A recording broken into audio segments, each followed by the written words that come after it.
De temps précis de théologie ascétique et mystique, chapitre 5, suite.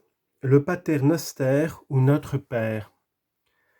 Parmi les prières que nous récitons en particulier ou en public, il n'en est pas de plus belle que celle que notre Seigneur lui-même nous a apprise, le Pater. Nous y trouvons tout d'abord un exorde insinuant qui nous met sous le regard de Dieu et stimule notre confiance.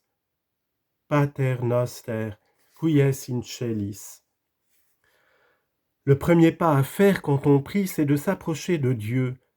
Or, le mot de Père nous met immédiatement en présence de celui qui est le Père par excellence, le Père du Verbe par génération, notre Père par adoption. C'est donc le Dieu de la Trinité qui nous apparaît, nous enveloppant de ce même amour dont il enveloppe son Fils, et comme ce Père est dans les cieux, c'est-à-dire tout-puissant, et la source de toutes les grâces, nous nous sentons portés à l'invoquer avec une confiance filiale absolue, puisque nous sommes de la famille de Dieu, tous frères, puisque tous enfants de Dieu, Pater Noster. Vient ensuite l'objet de la prière. Nous demandons tout ce que nous pouvons désirer, et dans l'ordre où nous devons le désirer. Avant tout, la fin principale, la gloire de Dieu. Que votre nom soit sanctifié, c'est-à-dire reconnu, proclamé saint. Puis la fin secondaire, l'accroissement du règne de Dieu en nous, qui prépare notre entrée dans le royaume du ciel, que votre règne arrive.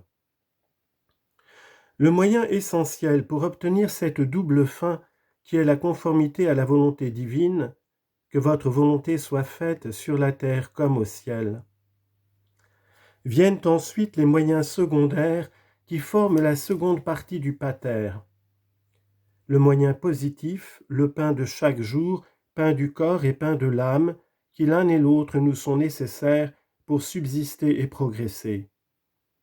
Enfin, les moyens négatifs qui comprennent la rémission du péché, le seul mal véritable, péché qui nous est pardonné dans la mesure où nous pardonnons nous-mêmes.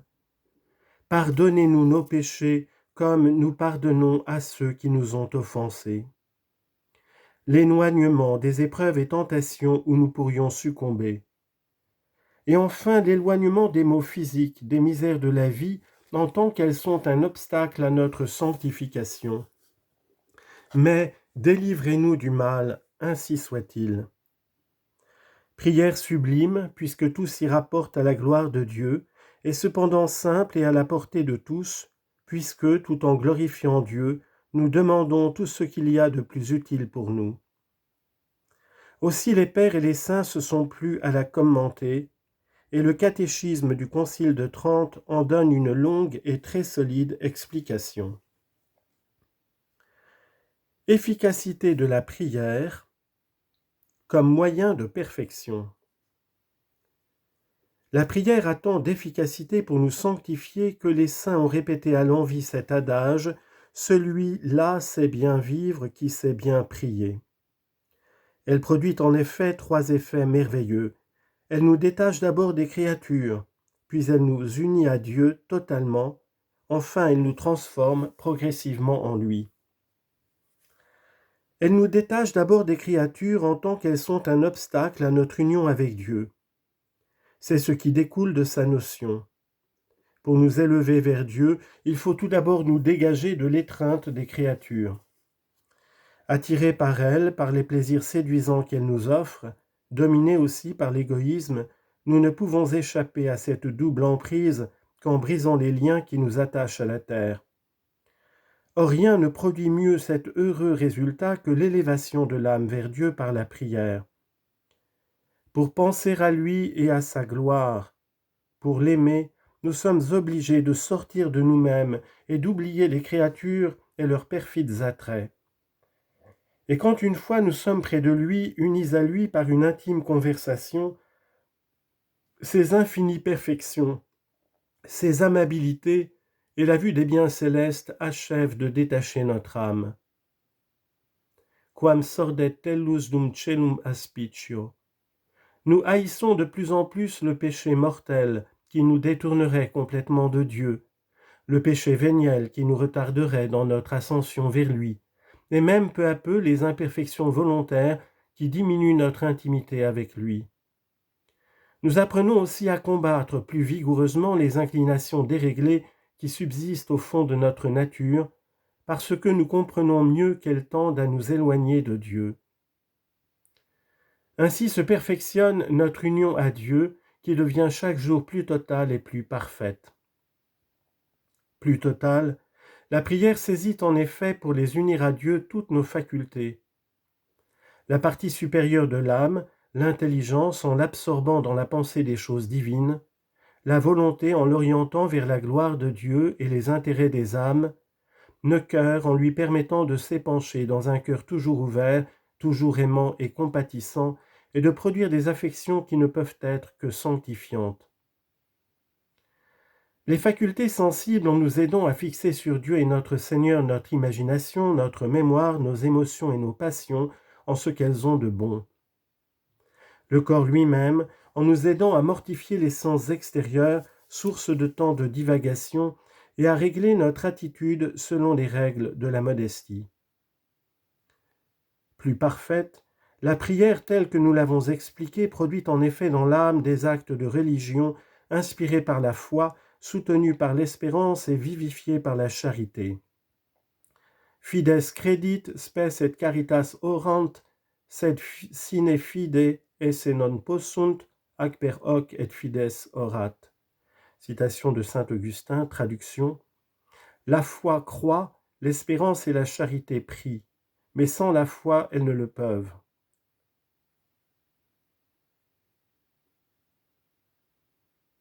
Par elle la foi prie.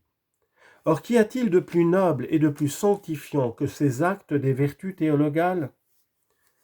Il faut y joindre aussi les actes d'humilité, d'obéissance, de force, de constance que suppose la prière.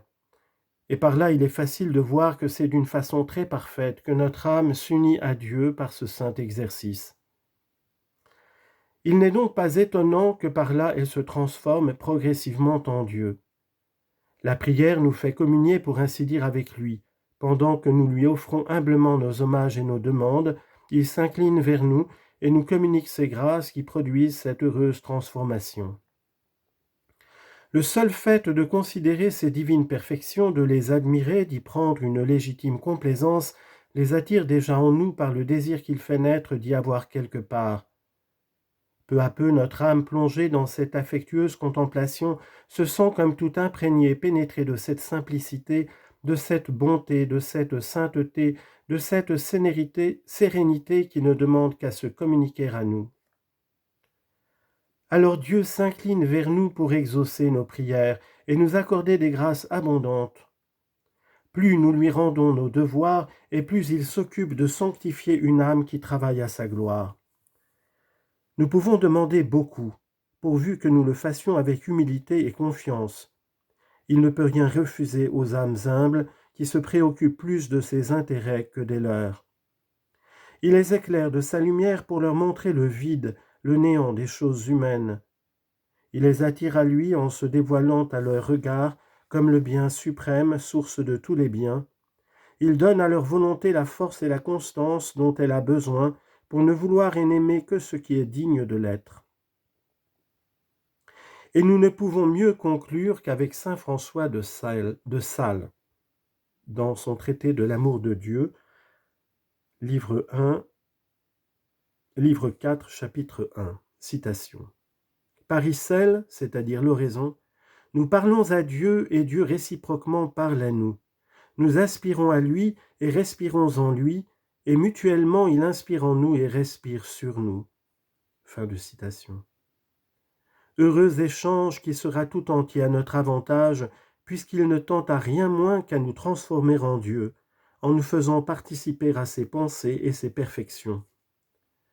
Voyons donc comment toutes nos actions peuvent être transformées en prière.